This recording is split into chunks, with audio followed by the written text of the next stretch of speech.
आंदोलन को बहुत दूर से देख रहा था और उस आंदोलन में जो जीत के बाद नारा लगा, एक नारा लगा अध्यक्ष महोदय, सरकार के खिलाफ नारा लगा कि सरकार को ये अहंकार था कि सरकार झुकती नहीं है, लेकिन उन्हीं नई पीढ़ी के लोगों ने ये वो नारा दिया कि झुकाने वाला चाहिए, सरकार भी झुकती है। और सरकारों को झुकाना भी नौजवानों को आता है। सरकार झुकी और स्वीकार किया उन्होंने।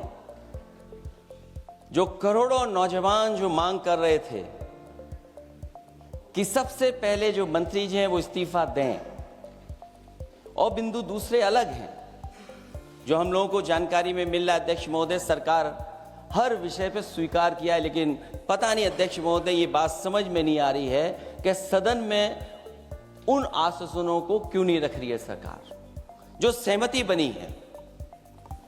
और उसके बाद अध्यक्ष महोदय, हम लोगों ने देखा कि जब मंत्री जी लौटे हैं, मंत्री नहीं रहे, उसके बाद सदन के बाहर उनका स्वागत किया गया। अध्यक्ष महोदय, जो स्वागत हुआ उसके लिए हमें कोई शिकायत नहीं है, लेकिन माननीय सदस्यों को कितनी बड़ी राहत मिली होगी, कितने बड़े संकट से बचाया उन्होंने। एक प्रधान जी को हटा करके प्रधानमंत्री बचा लिया आपने।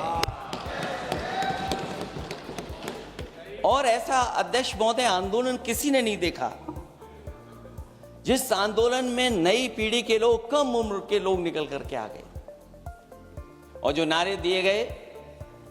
ये सरकार पिछले कई वर्षों से नकारात्मक प्रचार पर टिकी हुई थी, नकारात्मक राजनीति करती थी, और न जाने कितने हजार करोड़ रुपए खर्च किए होंगे सरकार ने नकारात्मक राजनीति के लिए।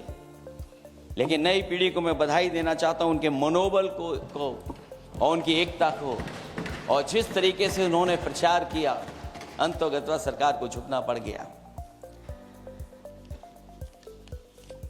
भाजपा वचन नहीं देती, जुमला देती है।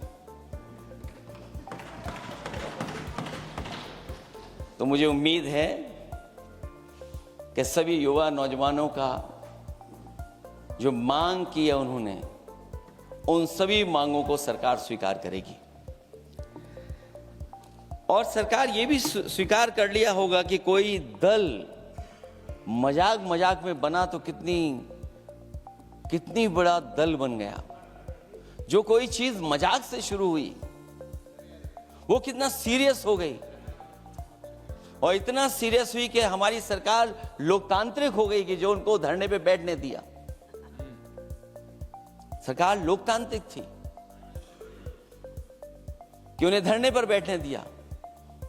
हमने वो भी समय देखा है कि जहां पर धरने पर नहीं बैठने दिया, वर्षों वर्ष लोग बैठे रहे धरने पर, उनकी सुनी नहीं गई। इसी दिल्ली को घेरा था किसानों ने, और सरकार को लगा कि चुनाव आ गया तो सरकार ने तीनों काले कानून वापस ले लिए।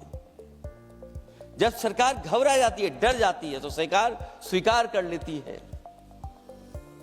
इसीलिए वो नारा मुझे अक्सर याद आता है कि झुकाने वाला चाहिए, सरकार भी झुकती है। जो विषय लाया गया है कि prevention of unlawful means act, सरकार को कम से कम ये बताना चाहिए था कि 2024 में जब ये लेकर के आए थे तो आज 2026 में कैसे पेपर लीक हो। और केवल गिनती के 1-2 पेपर लीक नहीं हुए हैं। ये ऐसा आंदोलन रहा जिसमें मां बाप और नई पीढ़ी के लोग सब जुड़ गए। अगर हम ये माने कि 20 लाख बच्चों ने परीक्षा लिखी थी और उनके घर परिवार के सदस्यों को हम इसमें जोड़ दें, दादा दादी, माँ बाप और परिवार का कोई सदस्य, तो 5 लोग प्रभावित थे।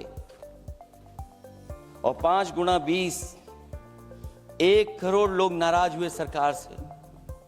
और अक्सर हम पॉलिटिकल लोग हैं, हम लोग जानते हैं जब कभी आंदोलन करते हैं तो कितनी तैयारी करानी पड़ती है, गाड़ियों का इंतजाम, खाने का इंतजाम और इंतजाम।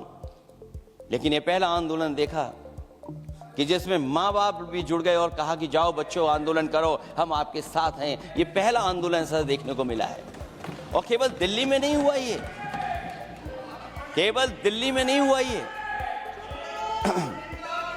अगर ये बात गलत है, अगर ये बात अध्यक्ष महोदय गलत लग रही है, तो देश के होम मिनिस्टर साहब को ले आइए, वो सब एक्सप्लेन कर देंगे।